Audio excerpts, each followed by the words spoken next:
इच्छाधारी नाग जो हैं वो अपनी इच्छा अनुसार रूप बदल लेते हैं। मणिधारी सांप जो होता है वो अलग होता है, वो रूप नहीं बदलता। नाग तंत्र को तंत्र विद्या में इतना महत्वपूर्ण क्यों माना गया है? सांपों की कोई भी आप अगर आप साधना सिद्ध करते हैं, वो आपको जमीन के अंदर का जो गड़ा हुआ धन है वो आपको दिलवा देंगे और उस धन से आप नाग की साधना करते समय किन किन नियमों का पालन करना सबसे ज्यादा अनिवार्य है? नागनी साधना में सबसे ज्यादा जो होता है वो होता है निडरता। नागमणि में कौन कौन सी शक्तियां और ऊर्जाएं होती हैं? अगर 100 साल पुरानी मणि हो जाती है तो उससे पानी में या दूध के अंदर उस मणि को डाल देते हैं और किसी भी तरह का नागमणि है, एक हमने बहुत सुना है पारस मणि, इनमें क्या फर्क होता है? नाग से प्राप्त होने वाली जो मणि होती है उसे नागमणि बोला जाता है। पारस मणि है या जो पारस पत्थर जो होता है,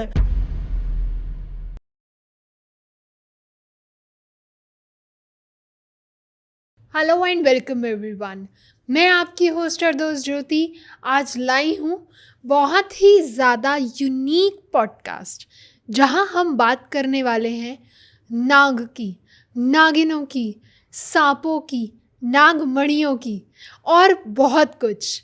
तो आज इन्हीं सब के रहस्य और इन्हीं सब के मिथ्स क्या क्या रहने वाले हैं, क्या इनकी शक्तियाँ होती हैं, इन्हीं सब के बारे में जानेंगे हम हरेश गुरुजी से।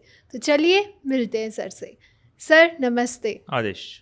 कैसे हैं आप? बस एकदम बढ़िया। तो सर जैसे हम बात कर रहे थे कि आज हम जानेंगे आपसे कि नाग की क्या शक्ति होती है, नागिन की क्या विद्या होती है। जब हम एक साधक आता है आपके पास तो नाग, नागिन, नागमणि अगर उसे कहीं पानी है तो वो ऐसी क्या विद्याएं करे, क्या साधनाएं करे जो वो नागमणि तक पहुंच सके, या सर्व विद्या जैसे कि आपकी बहुत ज़्यादा मशहूर है। तो उनके बारे में आज हम अच्छे से और डीपली पढ़ेंगे, समझेंगे आपसे। सांपों की बहुत सारी प्रक्रिया, मतलब सांपों का बहुत ज़्यादा क्रेज है। नाग हैं, सांप हैं। सांप दो तरह के पाए जाते हैं, एक नाग होते हैं, एक सांप होते हैं। जी। और जो मुंह बंद करके रखते हैं ना, वो सांप की प्रजाति में आते हैं। अच्छा। और जिनका फन फैला हुआ रहता है वो नाग कहलाते हैं। जिनके ऊपर गौ का खुर बना रहता है, ठीक है, उसे नाग बोलते हैं। हम लोग नागों की या नागनी की साधनाएं करवाते हैं और उन साधनाओं में बहुत से लोगों को नागनियाँ सिद्ध भी हुई हैं, हमारे कई शिष्यों को। और नाग जो हैं उनकी भी साधनाएं लोग करते हैं। बहुत तरह के सांप होते हैं, उनकी भी लोग साधनाएं करते हैं और उनकी साधनाएं होती भी हैं और उनसे आपको बहुत तरह के लाभ प्राप्त होते हैं।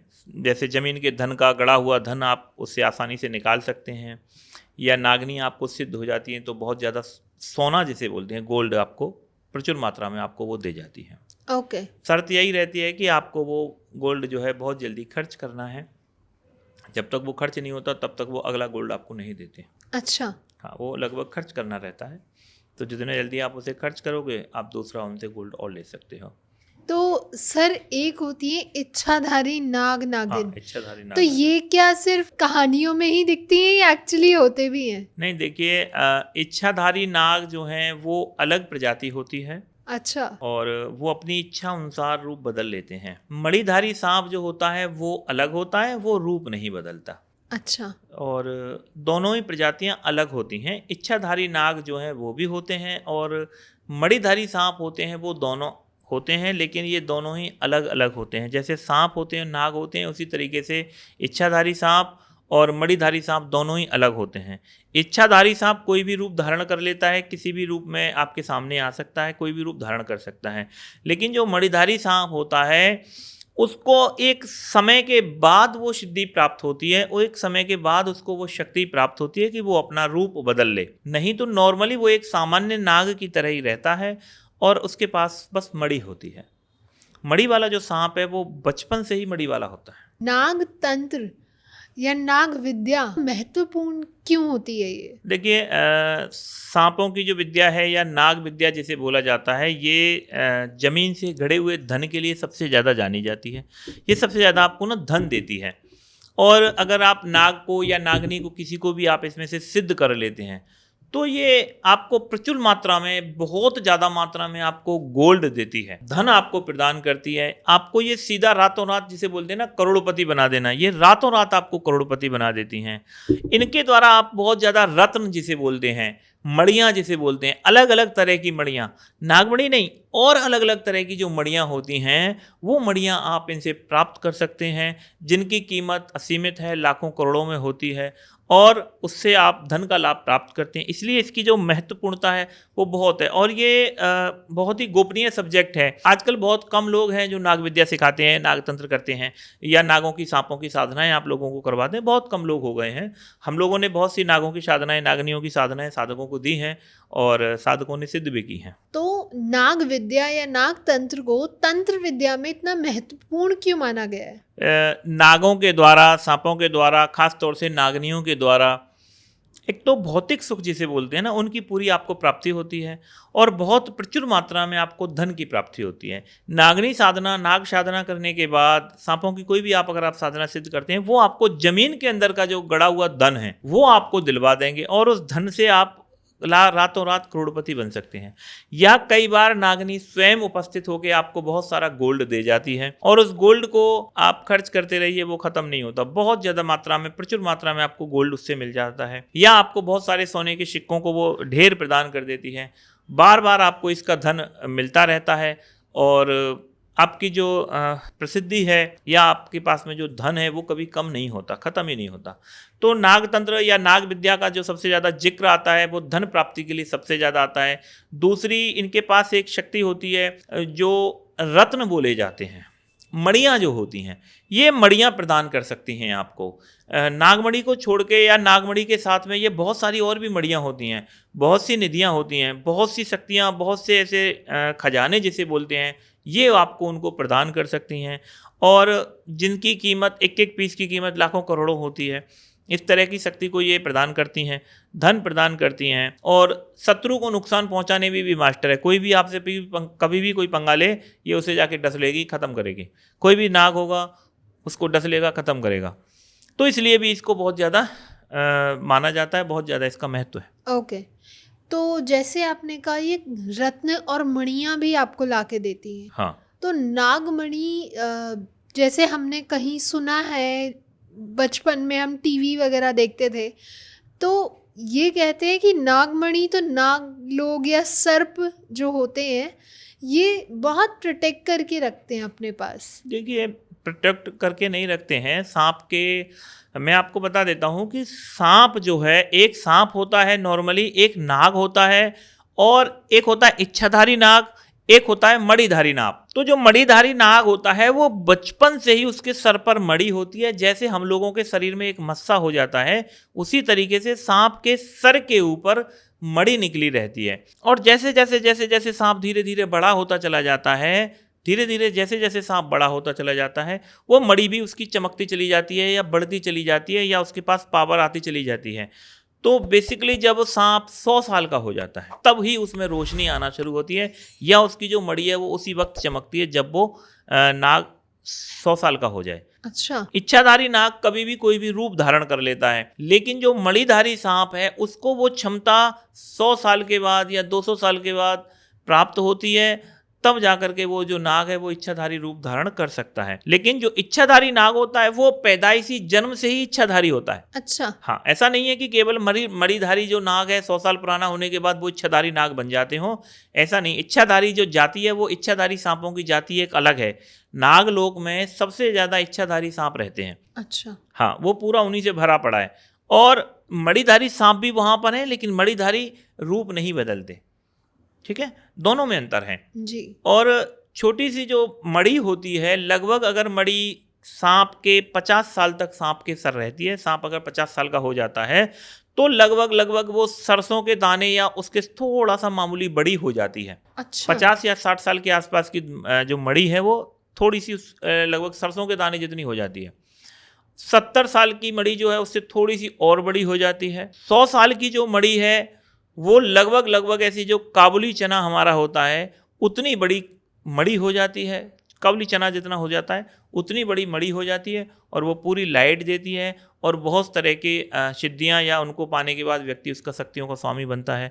बहुत तरह से मणियाँ मनुष्य के हित में काम करती हैं, उनसे बहुत सी सिद्धियां पाई जा सकती हैं। ओके, तो जो मणिधारी नाग होते हैं या मणिधारी सांप होते हैं, अगर उनसे मणि लेनी हो तो क्या उन्हें करना पड़ता है? हाँ, सांप को बिना मणि प्राप्त नहीं होती। अच्छा। सांप को अगर आपको मणि चाहिए ही होगी तो सांप को मरना होगा, उसी के बाद आपको मणि प्राप्त होगी।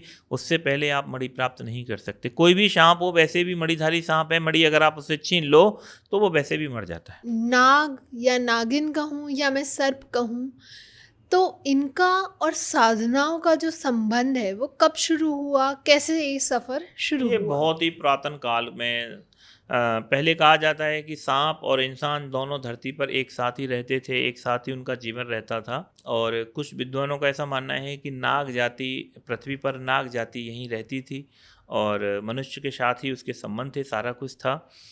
बाद में धीरे धीरे वो लोग, सांप जो है, नाग जो है, वो अपने पाताल में निवास करने चले गए। उनका जो अधिकार है वो पाताल में है, नागलोक में उनका बसेरा है। उनका एक अलग से लोक बसा हुआ है जहाँ नाग सारे रहते हैं और मनुष्य यहाँ अपनी पृथ्वी लोक पे रहता है। तो इनका हजारों हजार साल पुराने, जब से आदिकाल से ही ये मतलब चले आ रही हैं, आदिकाल से ही इन दोनों का जुड़ाव है। और बहुत ही पुरातन समय से ही मनुष्य इन सांपों की, नागों की साधनाएं करता आ रहा है और इन्हीं से सिद्धियां प्राप्त करता आ रहा है, मणियां प्राप्त करता आ रहा है और बहुत तरह की शक्तियां प्राप्त करता आ रहा है। बिल्कुल, क्योंकि नागों का तो भगवान विष्णु खुद नारायण के जो वास, हाँ जो आसन है वो भी शेषनाग पे हाँ, वो है। भी शेषनाग का ही है। नाग शुरू से ही जुड़े रहे हैं। हमारे सारे जो देवी देवता हैं, जैसे भगवान शिव हो गए, उनके गले में भी सांप पड़ा ही है, जी। रहता ही है हमेशा। तो ऐसे बहुत सी चीज़ें हैं जो प्राचीन में हमारे देवी देवता भी सांपों को आयुध के रूप से धारण करते हैं। कई शक्तियां हैं, जैसे यहाँ गोगा जी महाराज हो गए, उनके साथ में सांप चलते ही हैं। एक मनसा देवी होती है जो इन सांपों की देवी के रूप से पूजी जाती है। और इस तरह से बहुत से ऐसे सांपों से जुड़े किस्से हैं जो हमें अपने शास्त्रों में पढ़ने को मिल जाते हैं। तो ये नाग तंत्र का मूल उद्देश्य क्या है? या सिर्फ गड़ा हुआ धन संपत्ति प्राप्त करने के लिए है, या किसी औपचारिक कामों के लिए भी काम आता है? देखिए, नागनी अगर आपको सिद्ध हो रही है, नागतंत्र बहुत विशाल है। इसमें से आप ऐसा समझो कि नागनी अगर आपको सिद्ध हो रही है और वो पत्नी रूप में सिद्ध हो रही है, तो आपको उससे सारे भौतिक लाभ आपको उससे प्राप्त होंगे। एक स्त्री का जो सुख है वो आपको उससे प्राप्त होगा और वो आपको जो धन है वो तो आपको प्रदान करेगी ही करेगी। नाम, मान, सम्मान, प्रसिद्धि, वो भी आपको इससे प्राप्त होगी।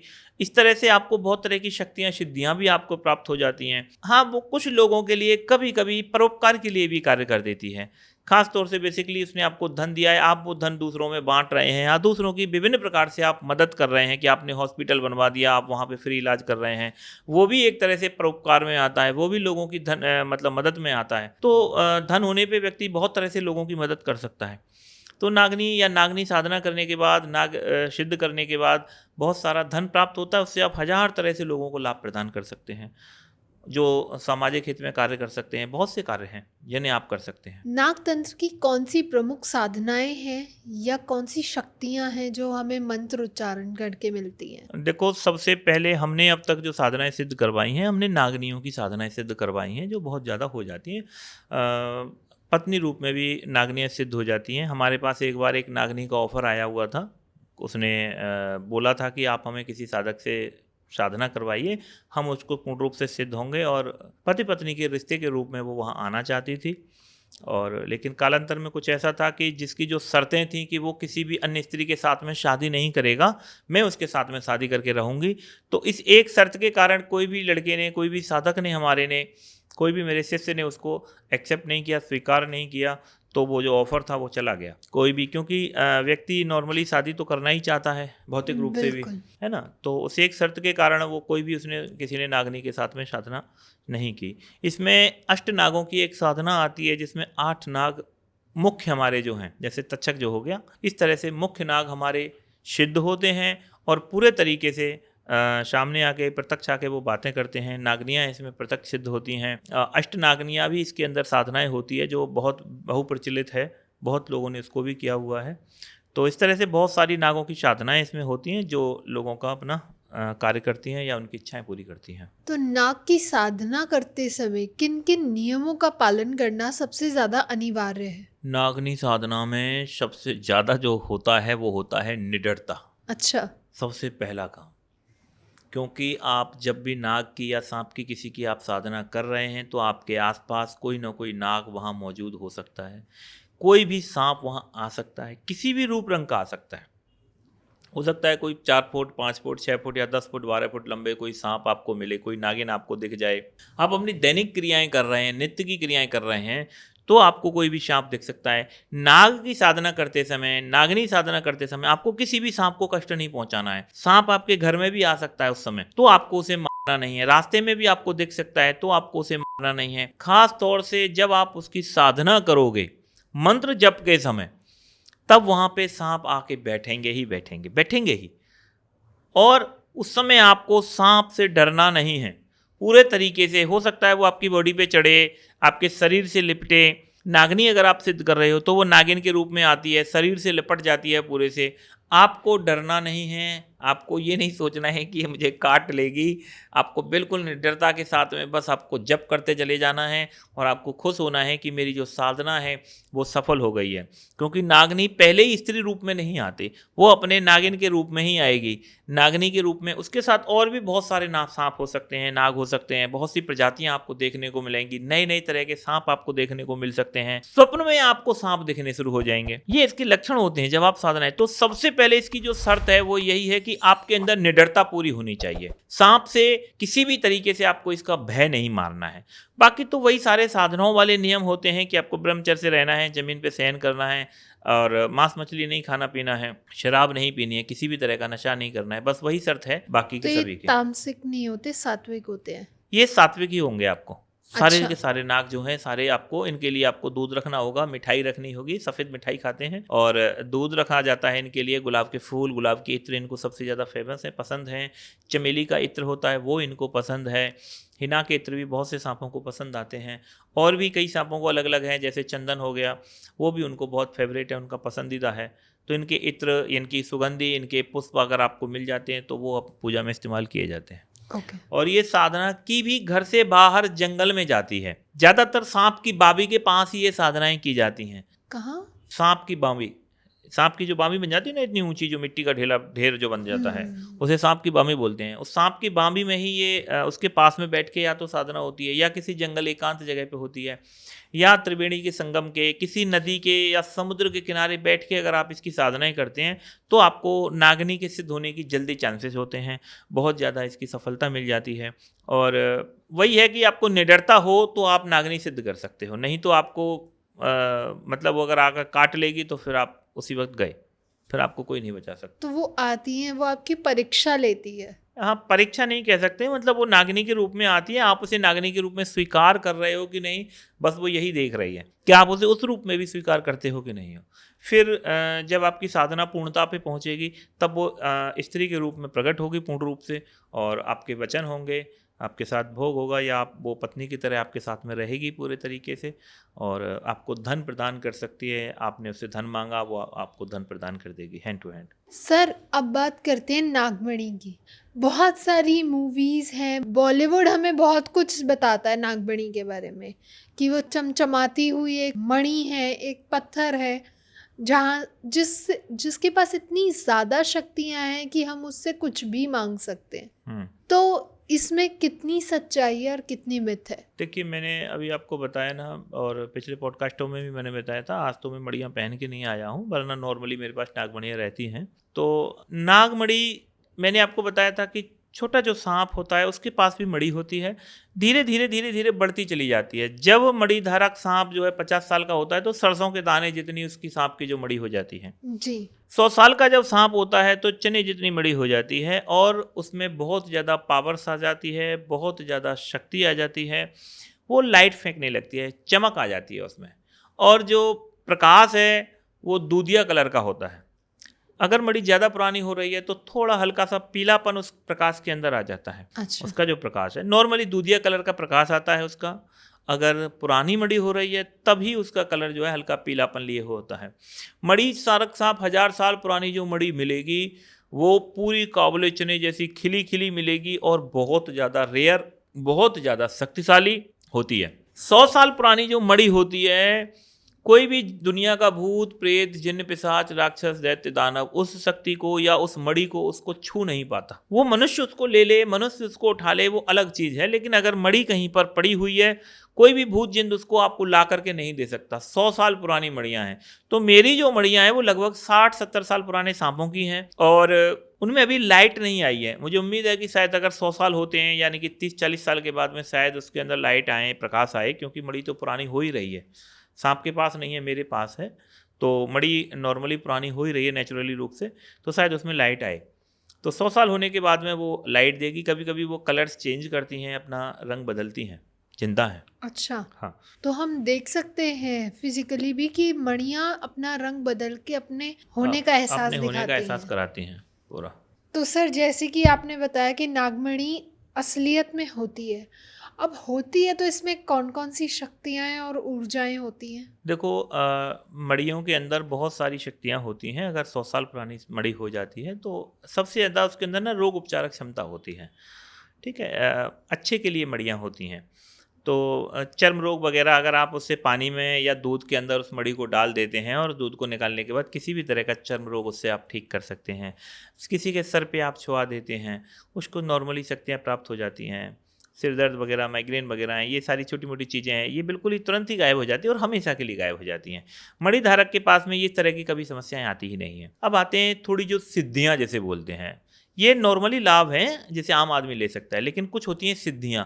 तो मड़ियों को सिद्ध किया जाता है। जी। मड़ियों को मंत्रों के द्वारा सिद्ध करने के बाद उसमें मणि के द्वारा आप हवा में भी उड़ सकते हैं, आप गायब होने की सिद्धि प्राप्त कर सकते हैं, आप त्रिकाल ज्ञानी भी बन सकते हैं, भूत भविष्य वर्तमान भी आप जान सकते हैं। और भी जो मणि का जो प्रकाश है वो भी बहुत दुर्लभ और रेयर होता है, तो उनसे आप विशेष प्रकार के विभिन्न प्रकार के काम कर सकते हैं। या नागमणि की रोशनी में अगर आप कोई साधना सिद्ध करते हैं तो उनमें भी आपको बहुत तरह के लाभ आपको उसके प्राप्त हो जाते हैं। मणि को मेरे पास 3 मणियाँ प्राप्त हुई थी मुझे शक्तियों से। तो हमने एक मणि के ऊपर जब कार्य सिद्ध किया था, तो जब उसके ऊपर मंत्रों का हमने प्रयोग किया तो वो मणि ना फट गई थी। ठीक है, टूट गई, खंडित हो गई। तो कच्ची हैं ये मणियाँ। ठीक, अगर ये मणि पूरी 100 साल पुरानी होती हैं तो इसके ऊपर सिद्धि करोगे आप, इनकी साधनाएं मंत्रों से, इसकी जो ऊर्जा है वो बहुत ज़्यादा एनर्जीफुल होती है। आपका कभी अहित नहीं होता किसी भी तरीके से, कोई भी अस्त्र शस्त्र से आपका कभी नुकसान नहीं होता।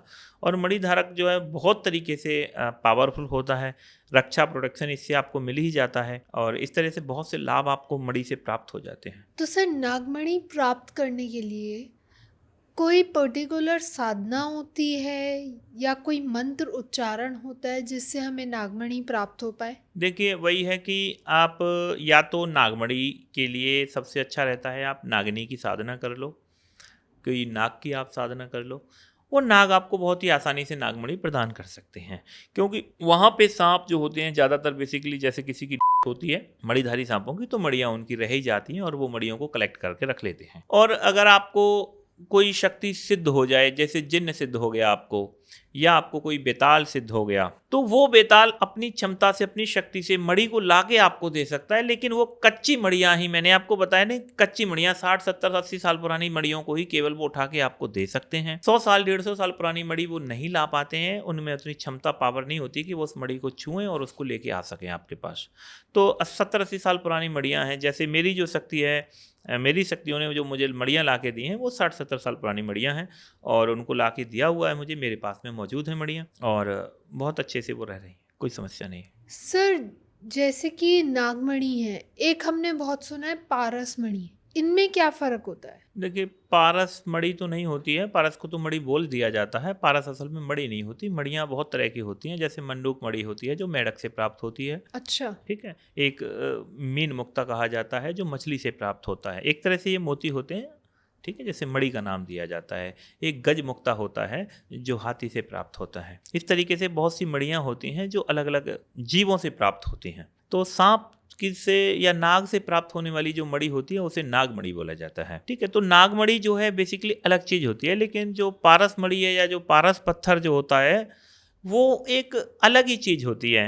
पारस पत्थर को बनाया जाता है। पारस पत्थर प्राप्त नहीं होता, वो पहले से मौजूद नहीं है कहीं पर। पारस पत्थर को पारा जो होता है, मरकरी जैसे बोलते हैं, उस मरकरी के साथ क्रियाएं की जाती हैं। क्रियाएं करके पारे का 18 संस्कार होते हैं। उनको करने के बाद पारस को विभूषित किया जाता है। उसके बाद उसको सोना खिलाया जाता है, सोना खिलाया जाता है।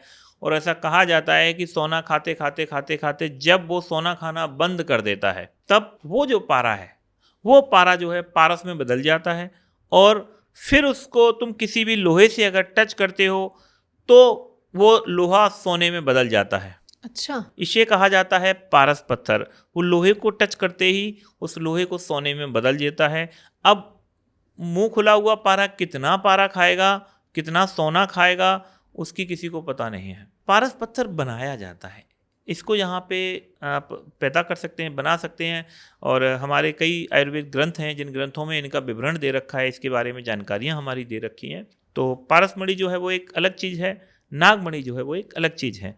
और दूसरी भर की जो और मणियाँ और जो चीज़ें हैं वो सब अलग अलग होती हैं। अलग जीवों से प्राप्त होने वाली मुक्ताएं मणियों को, मोतियों को हम लोग मणि के नाम से जानते हैं। तो क्या सर नाग नागिन की जो साधनाएं होती हैं या नागमणि है, इनका दुरुपयोग भी संभव है? देखिए, नागमणियों का या इन शक्तियों का दुरुपयोग की तो संभावना ही नहीं है, क्योंकि इनको मिलना, इनका प्राप्त करना बहुत ही ज़्यादा दुर्लभ हो जाता है। दूसरा बस यही हो सकता है कि जो व्यक्ति इनको प्राप्त कर पा रहा है, क्योंकि बहुत दुर्लभ होती हैं, अगर इनको आप प्राप्त कर लेते हैं तो जिसके हाथ में ये आ रही है वो उस शक्ति का दुरुपयोग कर सकता है। मान लीजिए कि अदृश्य होने की शक्ति किसी अन्य व्यक्ति को लग जाए जो कि गलत व्यवचार का है, गलत विचार का है, तो वो व्यक्ति उससे कुछ ना कुछ गलत समाज के लिए करेगा ही, उत्पात तो मचाएगा ही। बिल्कुल। हवा में उड़ने की शक्ति है या इस तरह की सिद्धियां अगर कोई व्यक्ति गलत विचार से कर ले तो वो स्वयं ही इसका दुरुपयोग कर सकता है। और नॉर्मली तो ये ना तो मणियाँ मिलती हैं, लेकिन ये वही व्यक्ति है जो योग्य है, इसके पावर का, इसके क्षमता वाला है, वही इनको प्राप्त करता है। और सोच समझ के ही मड़ियों को लोग इस्तेमाल करते हैं, क्योंकि मड़ी आसानी से ऐसे नहीं है कि आपको कहीं भी मार्केट में जाओ, आप पैसे लेकर के कहीं से खरीद लाओ या आपको कहीं भी आसानी से मिल जाए, तो ये पॉसिबल ही नहीं होता।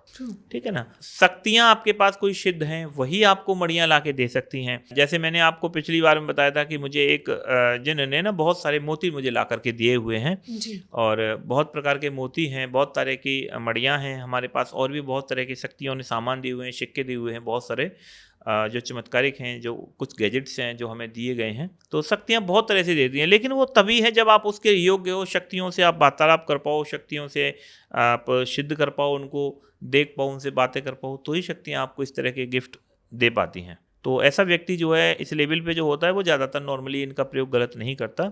फिर भी कुछ शक्तियाँ ऐसी हो सकती हैं या व्यक्ति ऐसे हो सकते हैं जो इसका दुरुपयोग कर पाएँ। जैसे कि आजकल अगर मैं कहूँ, बहुत तेज भागा दौड़ी वाला दौर है हाँ, और हर कोई पैसे के पीछे भाग रहा है। और आजकल के टाइम में अगर मैं नागमणि की बात करूं बेसिकली, तो बहुत ज़्यादा कॉस्टली पड़ जाती है। तो लोग कहीं ना कहीं उसको बहुत ही उच्च दामों में बेचना भी शुरू कर देते हैं। हाँ, सही बात है। देखिए, पहली बात तो मड़ियाँ आसानी से ना मिलती हैं, ना ही आजकल कहीं कोई बेच रहा है। जैसे मैं खुद ही अपनी मड़ियों को नहीं बेच रहा हूँ। कोई मुझे अभी 10-20 करोड़ भी दे तो मैं उस मड़ी को बेचने के अभी इरादे में नहीं हूँ। अच्छा। मैंने हाँ मोतियों को ज़रूर मैंने बेचा है। अभी मैंने जो एक मोती है उसको मैंने अपने 11 लाख रुपए का अभी एक मोती हमने बेचा है। अच्छा। हाँ, और दूसरा जो मोती है उसकी अगली जो नेक्स्ट कीमत है अगले मोती की, उसकी 21 लाख रुपए की रही है। तो जिस किसी को भी अगर लेना करना होगा तो वो 21 लाख रुपए पे करेगा, तभी उसको वो मोती प्राप्त होगा। मोती पूरा दुर्लभ है इस ब्रह्मांड में, इस दुनिया में मोती है नहीं। आप ऐसा नहीं है कि आप 500 करोड़ लेके भी इस दुनिया में घूमिएगा कहीं पर किसी के पास में, वो मोती आपको मिलने वाला नहीं है। अच्छा। मोती मतलब पूरे ब्रह्मांड में, मतलब मेरे पास में है, वो इस दुनिया की चीज़ नहीं है। अगर आप उसकी प्रॉपर्टी चेक करवाते हैं लैब में जाके तो आपको पता चलेगा कि वो आइटम इस धरती पे अभी तक किसी को अवेलेबल ही नहीं हुआ है, कहीं पर भी वो उपलब्ध ही नहीं है। और दूसरे ग्रह या शक्तियों के देश का, उनके लोक का, उनकी दुनिया का कोई भौतिक आइटम अगर हमें यहाँ मिल रहा है तो मेरे हिसाब से वो बहुत ज़्यादा कीमती है, बहुत ज़्यादा रेयर हो जाता है। बिल्कुल सही। और इसीलिए इनकी कीमत, इनकी जो प्राइस है वो बहुत ज़्यादा कॉस्टली हो जाता है, बहुत ज़्यादा महंगा हो जाता है। हो सकता है आगे जाके इन मोतियों की जो कीमत है वो 50 करोड़ 100 करोड़ भी पहुंच जाए। बिल्कुल। तो बहुत ज़्यादा कॉस्टली आइटम है, क्योंकि ये इस पूरी धरती पर, इस पूरे ब्रह्मांड में उतने ही हैं जितने मेरे पास में है। जब हम साधना करते हैं नाग की, नागिनों की, तो क्या क्या खतरा एक साधक अपने आसपास पा सकता है? हाँ, तो देखो इसमें वही खतरा है सबसे ज़्यादा कि आपके पास सांप आएंगे। सांपों को आपको विशेष रूप से ध्यान रखना है कि मारना नहीं है। अगर आपने किसी सांप को मारा, हो सकता है कि वो आपके वो नागिन हो या वो आपका नाग हो जिसको आप सिद्ध करें, उसको आप मार दो, आपकी सिद्धि जा सकती है। दूसरा, आपको कभी भी सांप, जैसा कहा जाता है कि सांप बदला लेते हैं, काट लेते हैं, बाद में वो आपको कभी काट भी सकते हैं। उसकी फैमिली से कोई सदस्य आपको काट सकता है, ठीक है, या नागिनी आपको पलट के काट लेगी तो आपके बचने की संभावना खत्म है। क्योंकि इच्छाधारी नाग या नागमणि वाला जो सांप है वो बहुत ही ज़्यादा अत्यंत जहरीला होता है। उससे बड़ा जहरीला सांप कोई होता ही नहीं है। अच्छा। मणिधारी सांप या इच्छाधारी सांप है, अगर आपको काटेगा तो आप बच ही नहीं सकते। दुनिया की कोई भी दवाई आपको बचा नहीं सकती है, ठीक है। तो सबसे ज़्यादा वही है कि इसमें नॉर्मली वैसे कोई जान का कोई खतरा नहीं है, केवल उस शक्ति से जिसकी आप साधना कर रहे हैं उसी से आपको खतरा है। अगर वो आपके पास आ रही है, सांप आपके पास आ रहा है, नाग आपको दिख रहा है, आ रहा है आपके पास, तो आपको आने देना है, उसे रोकना नहीं है, डरना नहीं है, भगना नहीं है। क्योंकि ये सोच का आदमी ही सांप को सिद्ध करेगा, नाग को सिद्ध करेगा, जो उसे गले लगाने की क्षमता रखे, वो भी पूरे निडरता के साथ। बिल्कुल। तो उसी सोच वाले व्यक्ति को नाग या नागनी की सिद्धि प्राप्त होती है, वही ये नाग तंत्र चला सकता है। तो सर, नागमणि और नाग तंत्र या नाग साधना, इसके पीछे जो अंधविश्वास फैला है कि ये सिर्फ हम लोग अपनी पावर को बढ़ाने के लिए करते हैं, अपने आप को नागमणि सिद्ध करने के लिए करते हैं। अगर हम नाग साधना कर रहे हैं, इट मीन्स हम सर्पों के बीच में एक राजा बन जाते हैं। तो ऐसे कहीं हमारे गलतफहमियां चल रही हैं, तो आप उनके बारे में क्या कहना चाहेंगे? देखो, नागमणियों को लेके बहुत सारी मिथक फैले हुए हैं जी। और बहुत सारी चीज़ें समाज में फैली हुई हैं। पहली बात बस वही है कि नागमणियों के बारे में अगर आप किसी सिद्ध से पूछते हैं, किसी गुरु से आप पूछते हैं, तो आपको उसके बारे में कहीं जानकारी प्राप्त नहीं होगी। आप अगर शास्त्रों के पन्ने पलटोगे, शास्त्रों के पन्ने आप पलटोगे, किताबों के आप पन्ने आप पलटोगे, तो कहीं भी नागमणि के बारे में कोई जिक्र नहीं है। नागमणि को कैसे सिद्ध किया जाता है, उसे कैसे जगाया जाता है, उसे कैसे प्रयोग किया जाता है, ये कहीं भी आसानी से लिखा हुआ आपको नहीं मिलेगा। बिल्कुल सही। तो इसके उपयोग दुरुपयोग की बातें ही गलत हो जाती हैं, क्योंकि जो उपलब्धि नहीं है उसके बारे में कोई क्या ही कहेगा। दूसरा, सांपों को लेके या नागों को लेके या नागमणियों को लेके जैसे लोग कहते हैं कि नहीं ये नहीं होती हैं, तो मैं उन्हें ये बता देता हूँ कि नागमणियाँ पूर्ण रूप से होती हैं, स्थूल रूप से मौजूद हैं, मेरे स्वयं के पास में उपलब्ध हैं। और दुनिया में बहुत भी ऐसी चीज़ें हैं जहाँ पे नागमणियाँ मौजूद हैं या इच्छाधारी सांप सच में होते हैं, ये मैं क्लियर कर देता हूँ। नागमणिधारी जो सांप होता है वो भी सच में होता है, वो भी मैं आप लोगों के लिए क्लियर कर देता हूँ कि हाँ, ये दोनों ही चीज़ें होती हैं। सांपों से उच्च कोटि के सांप बहुत जहरीले बहुत बड़े बहुत विभिन्न प्रकार के सांप पाए जाते हैं। मैं नागमणि को जब मुझे प्राप्त हुई थी, उन मणियों के बारे में जानने के लिए मैं अपने ध्यान रूप से, सूक्ष्म रूप से मैंने अपना ट्रेवल किया और मैंने नागलोक में मैंने प्रवेश किया। नागलोक से जब हमने पता किया उस मणि के बारे में, तो हमें जो नाग कन्या से जिससे हमारा संपर्क हुआ था, उसने हमें उसके बारे में सारी जानकारियाँ दी, सारी बातें उसने हमें बताई, तो हमें ये सारी जानकारियाँ हुई। इनके बारे में कहीं भी आपको लिखा हुआ नहीं है। आपको कोई नाग कन्या सिद्ध हो जाए, आपको कोई नागनी सिद्ध हो जाए, कोई नाग सिद्ध हो जाए, वही आपको इसके राज, इसकी कहानियाँ केवल बता सकता है। अन्यथा आपको इसके बारे में कोई जानकारियाँ नहीं है। आप कोई भी अंदाजे लगा सकते हैं, आप कोई भी कयास इसके लगा सकते हैं, आपको कोई फ़र्क नहीं है, आप कुछ भी सोच सकते हैं इसके बारे में। Thank you so much sir. आज बहुत अमेजिंग, बहुत एक नया यूनिक टॉपिक हमने आज डिस्कस किया है। एंड आज के बाद और भी ऐसे पॉडकास्ट लाते रहेंगे हम, जिसमें आपके नई नई विद्याओं के बारे में या नए नए रहस्यों के बारे में हम चर्चा करते रहेंगे। तो हमारी ऑडियंस के लिए अगर कोई क्वेश्चन है, कोई सजेशन है, तो प्लीज़ हमें कमेंट सेक्शन में बताइए। हम आगे आने वाले पॉडकास्ट में उन्हें ज़रूर कवर करेंगे। तब तक के लिए धन्यवाद। आदेश।